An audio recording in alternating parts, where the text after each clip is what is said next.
Oui, pour compléter rapidement ce que vient de dire Fabienne, d'abord, même si un certain nombre de textes vont paraître d'ici la fin de la semaine, donc d'ici demain, grosso modo, du ministère des Sports, de la part des fédérations sportives, des guides de recommandation sur comment on peut reprendre pour un certain nombre de disciplines sportives, comment on peut réouvrir un certain nombre d'équipements sportifs. Il faut être conscient que la reprise des activités physiques et sportives va être extrêmement progressive. Et aujourd'hui, ce n'est pas forcément d'ailleurs une priorité, y compris dans la tête des dirigeants des associations sportives sur le terrain. D'abord parce que tous les équipements sportifs ne vont pas réouvrir tout de suite. Certaines collectivités vont même attendre début juin, que toutes les disciplines ne seront pas éligibles. Les sports de contact, aujourd'hui, les sports collectifs, par exemple, il faut qu'ils trouvent des façons innovantes de pouvoir retrouver le contact avec leurs licenciés. Peut-être que dans vos circonscriptions, vous avez eu par exemple des clubs de tennis qui vous demandent de reprendre assez rapidement leurs activités. Et là, c'est en plein air, il y a des protocoles bien précis. À l'école, on voit bien quand même qu'avec à peine 30% d'élèves qui vont reprendre le chemin de l'école la semaine prochaine, et puis assez peu finalement dans nos contacts, dans nos circonscriptions aujourd'hui d'initiatives recensées d'associations sportives, d'intervenants extérieurs qui viendront dans les écoles faire les 2S, 2C.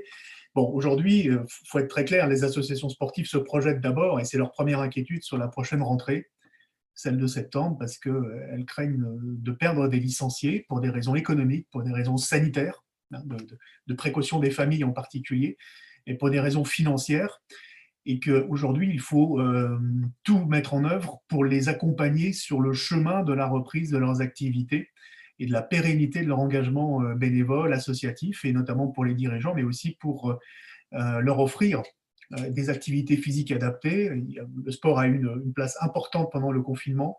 C'était une des dérogations possibles au confinement, à la maison en particulier. Mais aujourd'hui, il faut offrir un débouché pour que les clubs soient capables de capter un public aujourd'hui qui s'est mis ou s'est remis à l'activité physique et sportive. Et ça passe par le sport santé bien-être.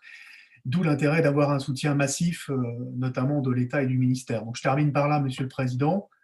L'Agence nationale du sport, bien évidemment, va maintenir l'ensemble de ses crédits, notamment d'aide à l'emploi associatif, le ministère aussi. Les collectivités territoriales, bien évidemment, vont tout faire pour essayer de maintenir ce tissu associatif sportif indispensable, mais on voit bien qu'il faudra des mesures exceptionnelles de mobilisation de crédits financiers. On évoquera peut-être tout à l'heure le FDVA, mais en tout cas d'un fonds de solidarité sur le sport amateur.